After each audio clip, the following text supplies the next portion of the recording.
Hey everybody, it's Mrs. Harbin. We're at Video Notes 3.2. Finally got the song I wanted to play in the last one. So we're going to be learning about the organization of the periodic table and how it relates to everything. So please read your book, sections 4.8 and 4.9. Do self-check exercise on 4.5 from page 92. Put it in your notes. It's a good thing to have, especially for an open note quiz. All right. Hey, guess what? It's the 16th of the month, or not. But what happens is Oprah Magazine is coming, or Orlando Arts Magazine is coming, or Social Media Monthly Magazine is coming, or everybody's favorite, Sports Illustrated, right? All right. So what happens every time the 16th comes? We get our monthly magazine. It's periodically arriving at our door. Thank you, mail service. So how does that relate to the periodic table? Well, what periodic means is repeating. So periodic means repeating. So periodic means repeating.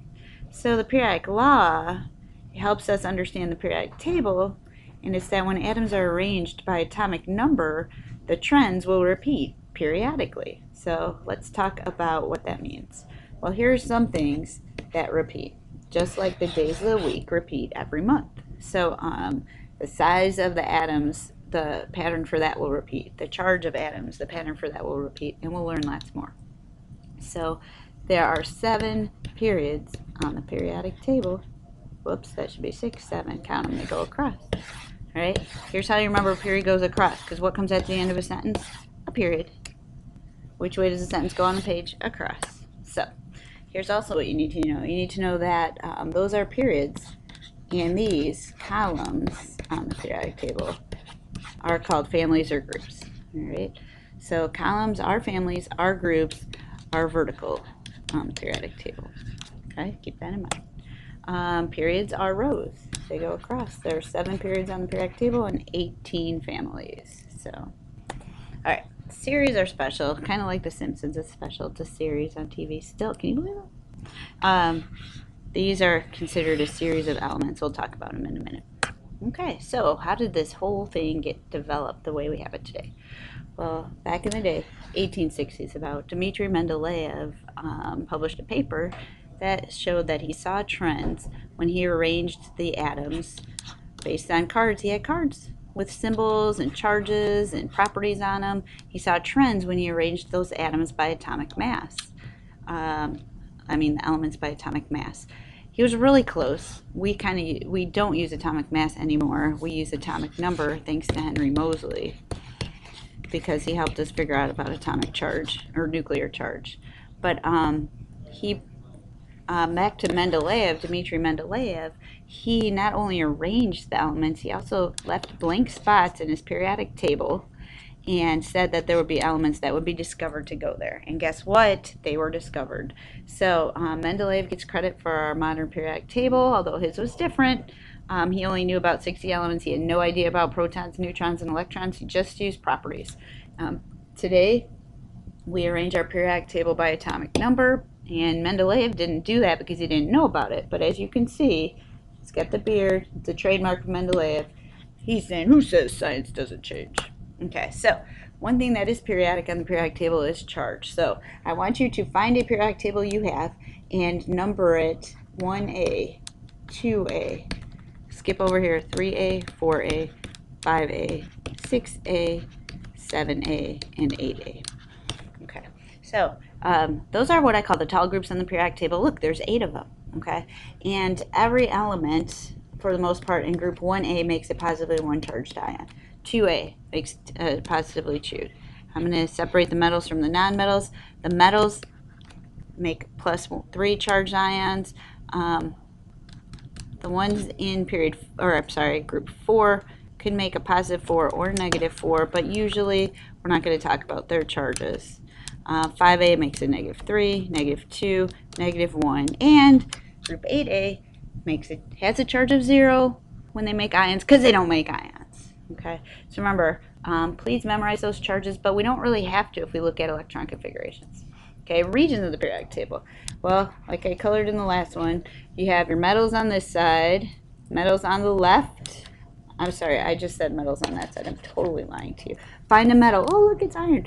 Notice metals are on the left side of the periodic table. Metals are on the left of the zigzag. Non-metals are on the right of the stair step. Oh, look, I'll put a little stair step in between them. And semi-metals are sticking to the line. So how do we distinguish them?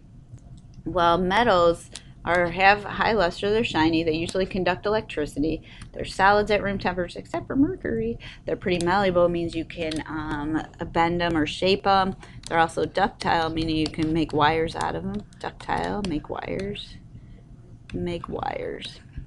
And in general, they react with acid or maybe even copper chloride or another solution with metals in it. So how do we differ those or tell metal properties from non-metal? Pretty much non-metal properties are not those. So they could be dull, brittle, etc. Okay, so use your lab results to figure that out. Metalloids are interesting because they have some properties of metals and some properties of non-metals. So you might have a solid, brittle conductor. Okay, and that would be a possible, so example of that would be a solid brittle conductor, or a shiny brittle reactor with acid. Okay, so those are general categories, and we can classify elements based on that. Okay, there's some other ways to see way the elements are. The top row at the bottom are the lanthanides, and the bottom row at the bottom are the actinides. And those are a series of elements that have special properties. Okay. There's also transition metals, of which I like to highlight all of those, but these are called the inner ones, inner transition. Sometimes called rare earth, sometimes called rare earth elements, but they are the lanthanides and actinides. Okay, so make sure you know where all of those things are on the periodic table. That's why you colored them. Okay. Then let's talk about Ohana. Ohana means family. Yay, Lilo and Stitch, I love it. Okay, so family means nobody's left behind or forgotten. What chemists say families are columns on the periodic table. Okay, and what columns have in common are properties. So elements in the same family have similar properties. Okay.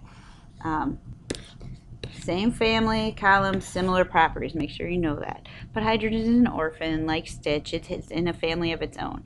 So let's talk about some of those families. Oh, let me back it up. Hey, did I do that in here?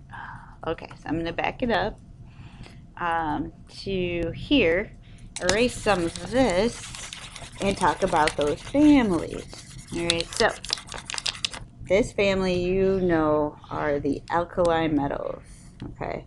Family 2A or 2, this is 1A or 1. Family 2A are the alkaline earth metals, so beryllium, magnesium, calcium. Then we go over here, and we have a special name for this family called the halogens.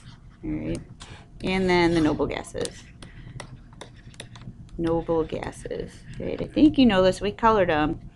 And then sometimes we call this the nitrogen family, etc. So make sure you know those families. I probably talk about it later too. What else might a periodic table show you? Well, this periodic table shows you which elements are solids, liquids, and gases at room temperature.